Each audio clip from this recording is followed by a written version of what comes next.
Committee, we're going to go ahead and get started. We do have at least enough of a quorum to get the ball rolling here. First item on the agenda is approval of the meeting minutes from February 7th, 8th, and 9th. Those were previously sent out. Do I have a motion or any changes as it relates to the minutes?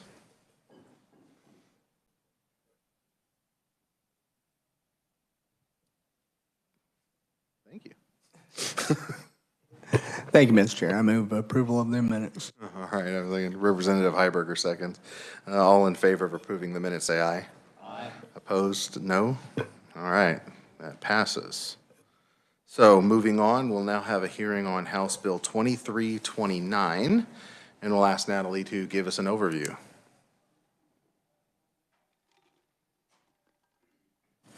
Thank you, Mr. Chairman. House Bill 2329 increases the additional time for the special sentencing rule related to possessing a firearm during the commission of a drug felony. The bill amends KSA 216805, that's the sentencing grid for drug crimes. Current law there has a special sentencing rule that provides that if the trier of fact makes a finding beyond a reasonable doubt that an offender carried a firearm to commit a drug felony or in furtherance of a drug felony possessed a firearm, then in addition to the sentence imposed, the offender has an additional 6 months of imprisonment added to their sentence. If the trier of fact makes a finding that that firearm was discharged, then the offender would have an additional 18 months imprisonment added to their sentence. The sentence would be presumptive imprisonment. It would not be considered a departure, not subject to appeal. This bill would amend that rule to apply that when the offender possesses that firearm during the drug felony or in furtherance of the drug felony, then that additional sentence would go from 6 months to 36 months. And if the firearm was discharged, then it would go from the 18 months to 60 months. And I can take any questions. Questions for Natalie Committee. Representative Heiberger. Thank you, Mr. Chair. Natalie, page 4, lines 36 through 38 or so. I'm having trouble bending my head around that sentence a little bit. Is that language intended to broaden the coverage of that at all? Or is it? Mr. Chairman, I can't really speak to the intent. I'll let the proponents talk about that. But I can tell you that I think that it does change the meaning a little bit. So what we had before is that the offender carried a firearm to commit a drug felony, or in furtherance of a drug felony, they possessed a firearm. So I think those are the two things that we had before this change would be made. And this is changing it to always just possess, to commit the drug felony or in furtherance of the drug felony. I guess my question is, what does possessing a firearm to commit a drug felony mean? That is a good question. I think a prosecutor or a defense attorney would maybe be able to answer that a little bit more. The phrase, possessing during the commission of an offense is something that we've used before, but I don't know how courts are currently interpreting or using this special rule right now. Have you ever seen that phrasing before? Possess something, possess a firearm to do anything? Well, and I just to make clear that is current law right now. That's what the special rule says right now. It says that the offender carried a firearm to commit a drug felony. Right. I'm not aware of any other of the special rules that are phrased that way, but I'll look and see if maybe that's something that's used elsewhere. Thank you. Mm-hmm. Additional questions, committee. Representative Carmichael. Thank you, Mr. Chairman. In view of the attendance of representatives of the KBI and the Johnson County Sheriff's Department, I will not use the hypothetical example of a quarter pound of marijuana sitting on my table with a gun in a drawer across the room. But let me instead just ask very simply, is possession a broader prohibition, if you will, or a broader in scope than carried? Carried implies to me it was on your physical person, whereas possession suggests to me care, custody, and control. In other words, perhaps anywhere in my house. Can you help me with those definitions of those terms? Yes, thank you, Mr. Chairman. I do suspect that they mean different things. Carry is not defined in the criminal code, but possession is, much like what you just described. It means knowingly having joint or exclusive control over an item, or knowingly keeping some item in a place where the person has some measure of access and right of control. So possession doesn't require you to be holding it in your hand. Like I said, there's not a definition of carry, but I suspect it's something more similar to it's on your person than what possession is. I agree with the reviser's interpretation. Thank you, Mr. Chair. Thank you. Additional questions, committee? All right, seeing none, we'll go ahead and go to our proponent testimony. And we have before us Greg Smith, Special Deputy for Government Affairs, Johnson County Sheriff. Greg, welcome to the committee. Thank you, Mr. Chairman. I am Greg Smith. I'm the Special Deputy for Government Affairs for the Johnson County Sheriff's Office. We're here in support of the bill today. Quite frankly, our concern comes from what we've seen as a spike in drug rips. It's what we call them, where somebody can, rather than pay for their drugs, they're going to take them by gunpoint. We've had several different incidents where someone's been shot because of that, and a lot of times it's the person coming to make the buy rather than the person that's actually selling the illegal drug. But we feel that this enhanced penalty could make a dent in this, perhaps. We know that no law is going to prevent any type of crime, and we understand, I mean, the way the criminal justice system works, plea bargains are part of it, otherwise the system would come to a halt. And this is probably going to be used as a tool for that purpose. But we're happy to support it, happy to stand for any questions at the appropriate time. All right, thank you, Greg. Committee questions? All right, seeing none, thank you. Now we have Captain Travis Rakestraw, Wichita Police Department, who will be joining us on WebEx. Captain Rakestraw, are you with us? I am. Thank you. Very good. Good afternoon, and thank you all for this opportunity.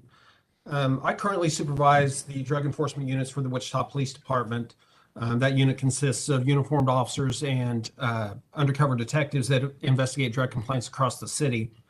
We see firsthand the fear and concern from those who live in a neighborhood near a drug house and the crime brought into these neighborhoods because the suspect chooses to sell drugs.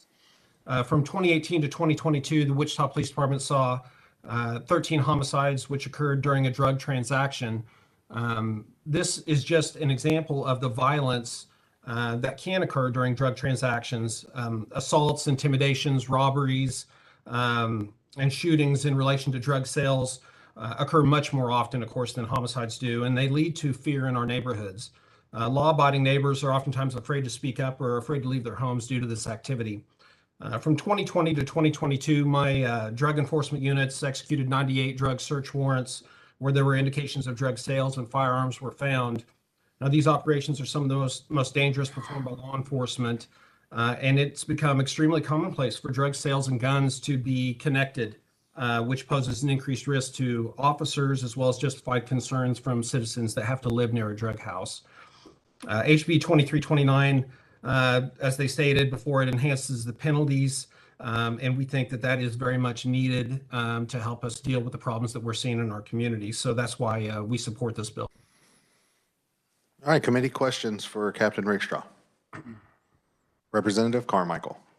Thank you, Mr. Chair, and I apologize, Captain Rakestraw. I did not note your presence when I was noting that the KBI and the Johnson County Sheriff were here. Since I reside in Sedgwick County, I'm equally restrained in my hypotheticals with you.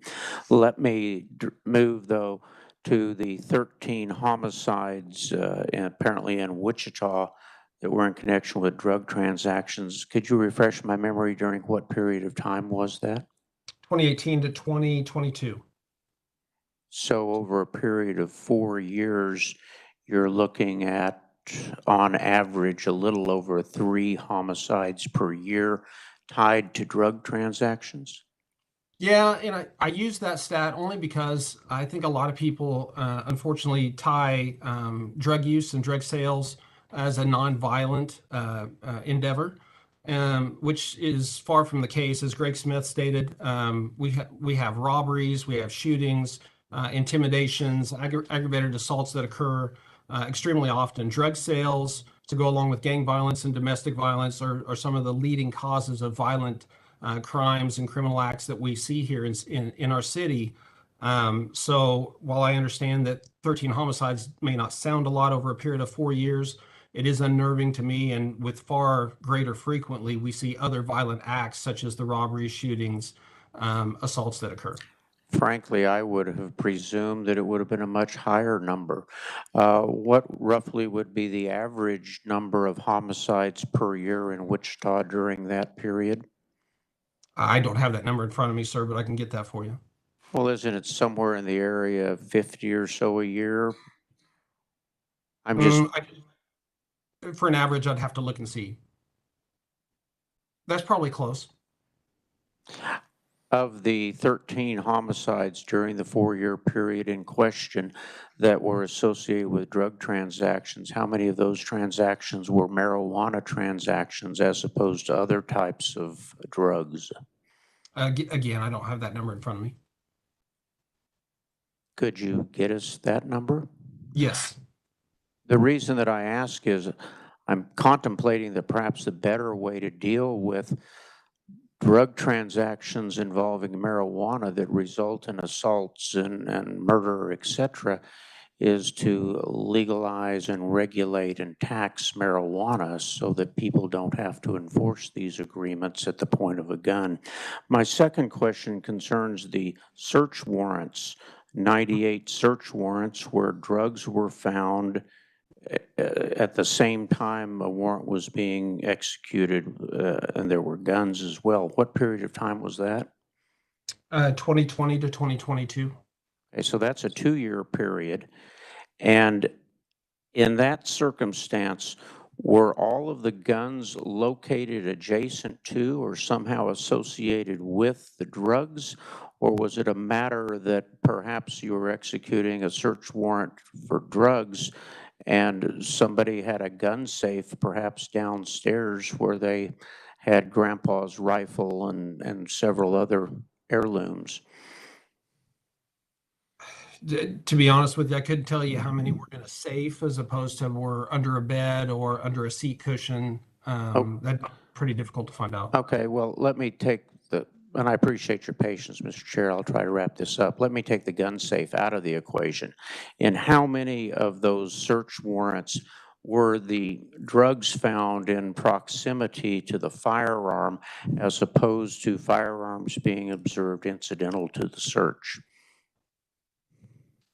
Again, I don't have, the proximity. I guess it depends on how you relate that, but I don't have that number. What my fear is that most all of our drugs, neighborhood drug complaints come from drug sales from a private residence. And in those residences where drug sales are occurring, we're finding guns at great frequency. So there is a direct correlation between the amount of times that we are doing a search warrant and we're finding guns in the home to go along with that. That poses the risk to everyone that's involved in the illegal activity. And these activities tend to lend themselves towards violence. And so that is our greater concern here. I'm simply trying to quantify the extent of the problem by isolating those circumstances where drugs and guns were being used one way or another together. Because my guess is in my district, if you executed search warrants on 100% of the homes, you'd probably find guns in 80% of them. Because we have a lot of guns, a lot of people exercising Second Amendment rights. Thank you, Mr. Chair. Thank you, Representative Heiberger. Thank you, Mr. Chair. I just want to follow up a little bit on some of your comments. Based on what you've said, it seems to be pretty clear that the intent of switching the word possession or possessed for carried is an intent to broaden the reach of the statute. Is that accurate? Yes, and to clean it up so there's no confusion, but yes. I think the fear is that the word carried indicates, as was mentioned, that it has to be on the person, and possessed would be more in their immediate control. Additional questions for Captain Rakestraw? All right, seeing none, thank you, Captain.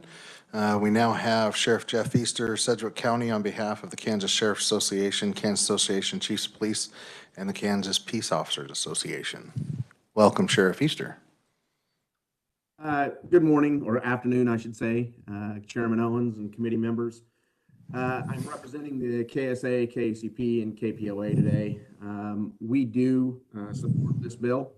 The earlier questions about carried and possessed, I have never seen a law where it said just carried, like possession of a firearm after being convicted of a felony, possession of a firearm. So we absolutely believe that the carry should be stricken and it should be possessed. Possessed implies that when we go into a search warrant or a car stop and the individual is selling narcotics, we find a large amount of narcotics to indicate sale, and that weapon is in the glove box or that weapon is under the seat. It's not necessarily meaning they carried it, but they did possess it. To help facilitate the drug deal. And so the other thing is the enhancement in the sentences, which we do support. I will tell you that, and I know I'll get some hypothetical questions out of this, which I'm perfectly fine answering. In my 34 career years, I have executed well over 100 search warrants on drug homes. I can tell you that every one of those that had illegal narcotics in it had a weapon or more. And all of those were in reach or within an area that the drug dealer could grab a hold of and use. A lot of drug rip robberies, that's the reason why they do it, is they're scared they're going to get ripped. We also have gang violence. We had a lot of gang violence taking place back then because folks would come in and rob the drug house. And so it's pretty common knowledge that drug dealers carry weapons to help facilitate their practice. So what I'm trying to get at is that have I executed search warrants where there was gun safes? Yes. Were they law-abiding citizens exercising the Second Amendment rights? No. When you open the safes, they'd have the kilo of cocaine, the pound of meth, those things, and guns in there. And so I believe this is another way to help combat the out-of-control drug crimes that are taking place in our larger communities. And with that, I will take any questions. Representative Carmichael. Thank you, Mr. Chair. Sheriff Easter, you're a busy man. I'm not going to waste your valuable time today with my foolish hypotheticals, but I would mention that we did find on the Wichita Police Department Support Services page homicides in 2017, 38, 2018, 44, 2019, 44, 2020, 59, and 2021, 54. So that would save Captain Rakestraw having to look that up. But of course, Sheriff, that doesn't include the homicides in the county outside of the Wichita city limits. No, it does not, sir. Okay. Thank you very much, Sheriff. I do appreciate the work you do, even though we might disagree today. Thank you. Thank you, sir. All right, committee, additional questions for Sheriff Easter. Representative Mon. Thank you, Mr. Chair. Sheriff, thank you for your testimony today. And I generally follow the intent of this bill and am generally in favor of it. My concern is whether it might be overly broad. For example, simple possession of cocaine for personal use is a drug felony, is it not? Yes, it is. And so I get your point of are they law-abiding citizens because you shouldn't have a gun if you are addicted to drugs. I understand that part of things. But if we searched a home because we had probable cause to believe that the homeowner possessed cocaine because he was a user, and we found a gun in that home, this would apply to that person as well as the folks who are using the gun for the purpose of furthering their drug crime? the way I interpret the law would be yes. I'm not saying that I necessarily agree with that aspect of it for simple possession. But when you're talking about possession of narcotics with intent to sell or the sell, I absolutely do agree with that. Right. No, and I think we're probably on the same page on that. I was just concerned about the other scenario, and maybe it matters, maybe it doesn't. But thank you, sir. I appreciate your answers. Thank you. Additional questions for Sheriff Easter? All right, seeing none. We'll move on. I don't show any neutral testimony. Is there any other proponent or neutral testimony? All right, seeing none, we'll move to opponent testimony. Yep. Yeah, go right ahead, Representative. Thank you, Mr. Chairman. I wasn't sure who to direct this at, and I didn't want to pick on someone unless they wanted to jump up. But in reviewing your testimony, I have two questions about the data. I see a lot of anecdotal evidence and we got some information on Sedgwick County, but I don't see anybody providing information of if we call it a control period. So you're saying we see murders, but they're not related to drugs necessarily. I see you all say in your testimony they've increased, but no one's given us any data to show that and that they're related to the drug offenses. And then my second question is, do we have some data for other jurisdictions that shows when you take the sentences this far upward that it actually decreases the gun-related drug violence? I just don't know how we can, again, it all seems anecdotal in your testimony, so I'd like to see some hard data to show that this is actually an effective means of deterrence. And whoever'd like to address that, I'd appreciate it. All right, yeah, go right ahead, Greg Smith. Thank you, Mr. Chairman. Hard data, particularly on drug crimes, is hard to come by. Drug dealers don't usually call 911 when they get ripped off or shot at. We get that kind of information, it's anecdotal. We get it from informants or something's gone tragically wrong and we've got bodies on the ground someplace. So it's tough to quantify that. And I understand, being a former legislator, you want numbers, and I really can't provide those for you. Refresh me on the second question. Have we seen in any other jurisdiction where they did this big of a rise, can we see the results in corresponding homicides and drug violence? Yeah, as I said in my testimony, there's no law anywhere that's going to just stop and make things, go away. I think the fact that if we had these kind of tools out there, at least those people that are in prison are not going to be able to do this. Okay. Additional questions, committee? All right, we'll go ahead and move into opponent testimony then. We have Nick Reinecker, private citizen on WebEx. Nick? Thank you, Mr. Chairman. Can you hear me okay? We can. Thank you, Mr. Chairman, for allowing me to speak today. I'm an opponent to this bill for the simple fact that it includes the cultivation of cannabis. And I think that on page 5, lines 5 and 6, actually, if I read it right, exempts simple possession regardless of 1, 2, or felony times. But I do believe that the cultivation of cannabis should not be included in this. I am actually a proponent for the underlying bill, especially when people are manufacturing such synthetics as fentanyl and then carrying around a firearm while engaged in the commerce of that, or a drug rip, as they call it.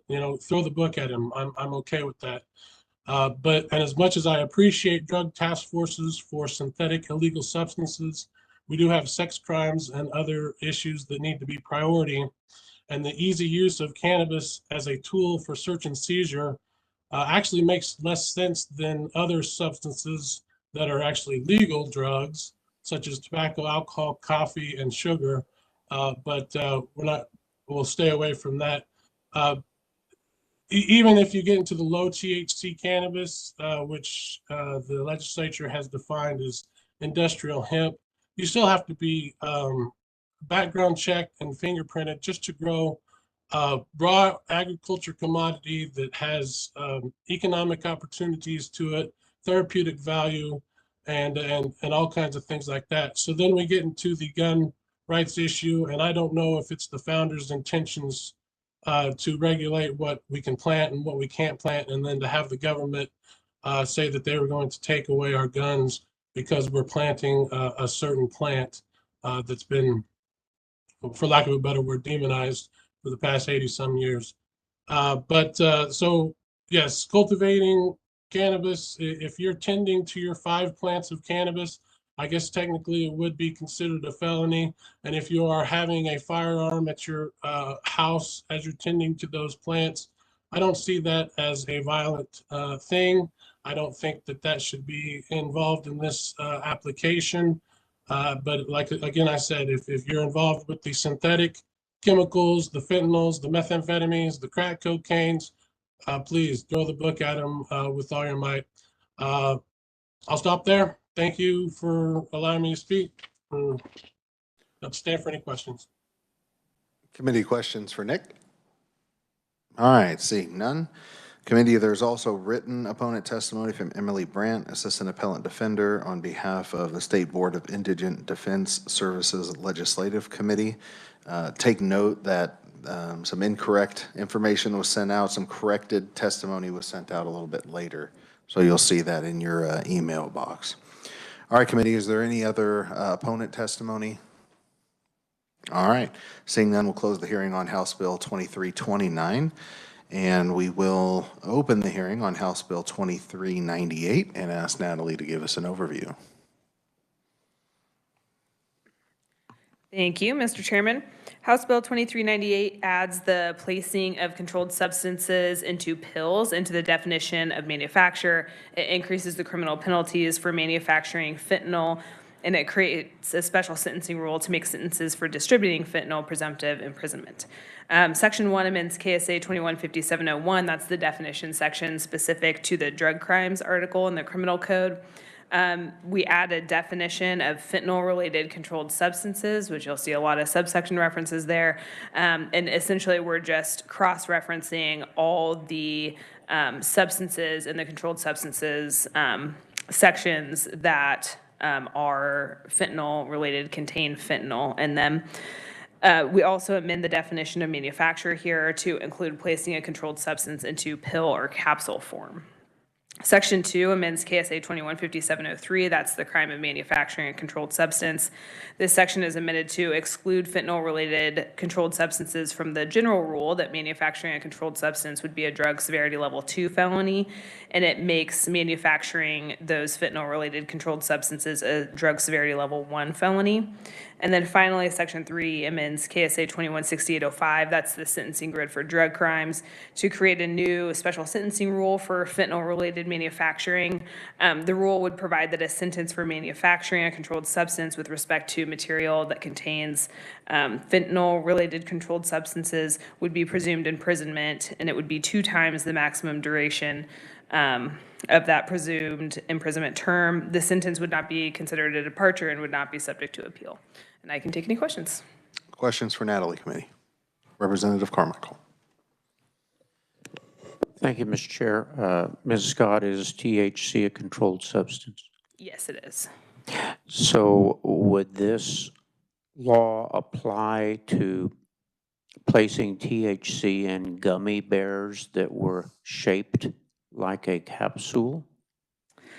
Mr. Chairman, so the change with manufacturing would apply to that type of scenario, as long as it was placing it into a pill or capsule form. The special sentencing rule and the other heightened penalties, no. But yes, it would have that effect with manufacturing.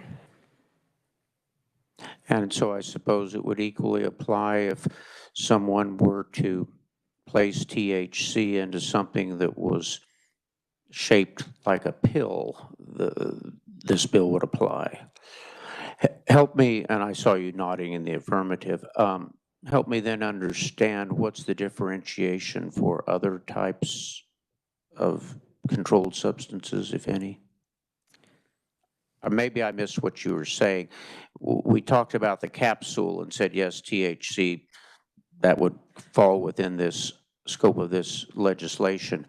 But then you made a differentiation or a distinction between a different circumstance. Could you refresh my memory, please? Yes, thank you, Mr. Chairman. So I just wanted to make sure that, so the change that we're making to the definition of manufacturer, that would apply regardless of what type of drug we're talking about. If you were to put, any kind of controlled substance into a pill format, now you're going to be under the manufacturer penalties. This bill also, almost as a separate matter, increases the manufacturing penalties and creates a special rule only for things related to fentanyl. So, you would be bringing more people into the manufacturing, but that special rule is not going to apply to them unless it's a fentanyl related. If one were in a Scrivener-ish mood, would it be possible to amend the bill in a fashion so that only the fentanyl manufacturing provisions and enhanced penalties for that remain? Could that be fashioned in a standalone so that we don't encompass THC, for example? It probably could be. I'm off the top of my head trying to figure out how I would do that, but I'm Right. sure that would be able to be done. Yes. Just thinking conceptually. Yeah. There was another question that came to mind, but now unfortunately it's escaping my memory, so I guess I'll have to defer. Thank you, Mr. Chair. Additional questions for Natalie? All right, thank you, Natalie. We'll now hear from our proponents, Captain Travis Rakestraw of the Wichita Police Department. Thank you again. For years, the bulk of our work has revolved around the sale of methamphetamines in our community. Starting in about 2020, we began to see a dramatic shift away from methamphetamines towards a flood of illicit fentanyl that hit our streets. Counterfeit pills laced with fentanyl are being sold in bulk for as little as $1 a pill and are being found with alarming frequency in our city. Additionally, fentanyl powder is being used to lace other drugs like cocaine, crack cocaine, meth, and other illegal drugs. In 2022, our drug enforcement units seized over 240,000 suspected fentanyl pills, and last month alone, we seized over 30,000 pills. As a result, people are overdosing very frequently, and many are dying here in our city. Starting in 2020, fentanyl-related overdose deaths in Sedgwick County began to climb dramatically. In 2018, there were 23 fentanyl-related overdose deaths. In 2019, there were 28. In 2020, when we began to start seeing the problem, the number rose to 90 fentanyl-related overdose deaths, and they rose to 162 in 2021. The Sedgwick County Forensic Science Center is still working autopsies for 2022, but as of last Friday, there were 132 fentanyl-related overdose deaths for 2022 in Sedgwick County, and they still had over 262 autopsies waiting to be completed. The final number for 2022 is likely to increase. We're in the middle of a shift in how law enforcement is addressing our fentanyl crisis. We're building new relationships with substance abuse treatment providers in our communities. We're trying to find ways to get the users the help that they need. But I think that this bill goes a long way to hold the manufacturers and the dealers more accountable. And that's definitely what we need in our community. Thank you, Captain Rakestraw. Question quickly, and I don't know if you know this or not. Have anybody been arrested for actually manufacturing the pills in Wichita for actual what we would conclude is manufacturing under this legislation? Yeah, well, we're finding people with pill presses, things like that when we do some of these warrants. That's some of the people that we're catching with fentanyl powder. We're not catching as much fentanyl powder as we are the actual pills. But there are some that are manufacturing it. But the bulk of it, I think, is coming to our community already in pill form. It's super cheap, and then it's being sold on the street. Thank you. That was my assumption as well. Committee questions for Captain Rakestraw. All right, seeing none, we'll now hear from Sheriff Jeff Easter on behalf of the various law enforcement agencies. Good afternoon. Committee, Jeff Easter, representing the KSA, KPOA, and KACP. Travis stole most of my thunder, so I don't have much more to add, although I will tell you that last week there was a large interception of the binding material, the other type of materials that goes into making pills at the border. And so our alarm is that we're going to start seeing more of that kind of material transported into the United States so that pills can be pressed here in the United States. like what we were seeing with the meth labs. The legislature did a wonderful job several years ago with the legislation that they had, the Matt Samuels law, that you could only buy 2 boxes of Sudafed, which pretty much did away with all the meth labs. Currently in law, we don't have anything about pressed pills. I think this is coming, and they're seeing it at the border, which just means it's going to end up here sooner or later. And I think this is a good law to help us combat the manufacture of those pills before they start. Very good. Committee questions for Sheriff Easter. Well, the only question I have for you, Sheriff, is whether you're on a beach or something, because we can't see your smiling face today. So, no, I'm at home. all right, fair I enough. got the video Fair enough. on. Oh, Representative Mon has a question for you. Thank you, Sheriff. Thank you, Mr. Chairman. My question is whether or not you're finding fentanyl laced into marijuana used for smoking at any type of high rate. We have seen fentanyl-laced marijuana, cocaine, heroin, and methamphetamine in our community. Thank you. Mr. Chairman, can I follow up with Natalie real quick? Ms. Scott,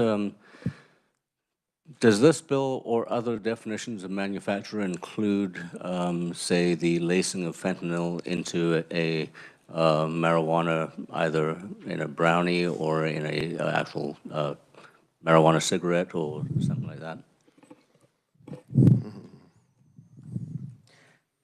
Mr. Chairman, so the definition of manufacture includes the production, preparation, propagation, compounding, conversion, or processing of a controlled substance, either by extracting, and then it goes on to, so I don't know if, I would assume that both of those would be preparation for, including it in there, but I'm not sure how it's being interpreted right now. Yep, thank you. All right, committee, further questions? Representative Carmichael. Thank you, Mr. Chairman.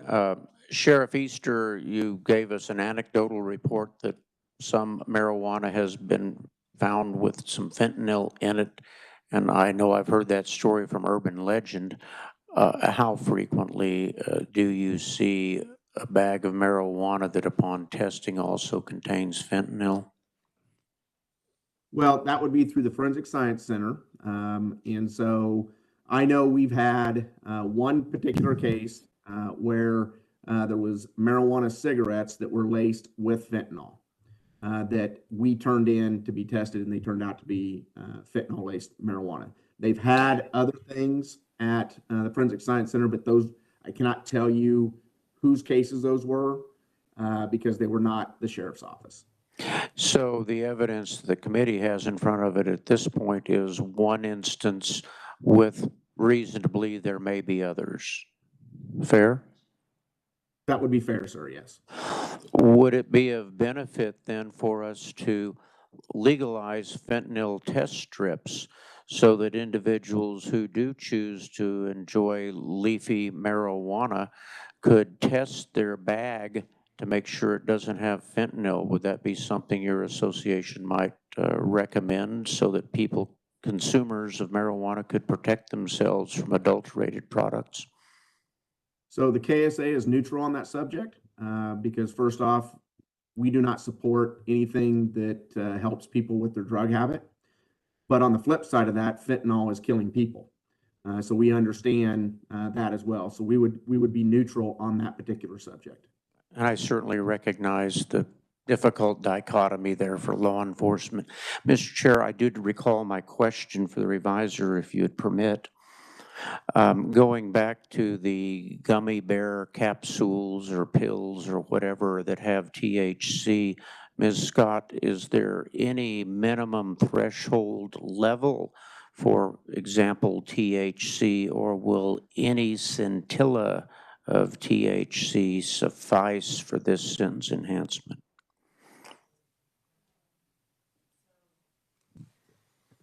Mr. Chairman, the last bit of that made me, so we aren't enhancing. I apologize. Yeah, okay, I just want to make sure. Misspoke. Thank you. Yeah, okay.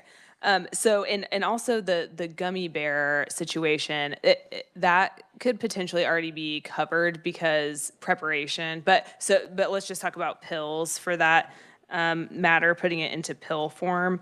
In order, there isn't a minimum amount in the statute right now for manufacture. And so I think it would be any amount would be in there.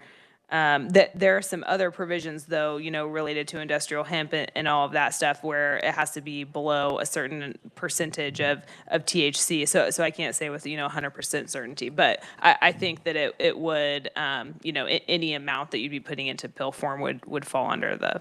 I agree with your interpretation, and you noted the genesis, if you will, of my question because of all the debate that we had over hemp and what is CBD and how much THC can it contain. Thank you, Mr. Chair. All right, committee, any additional questions?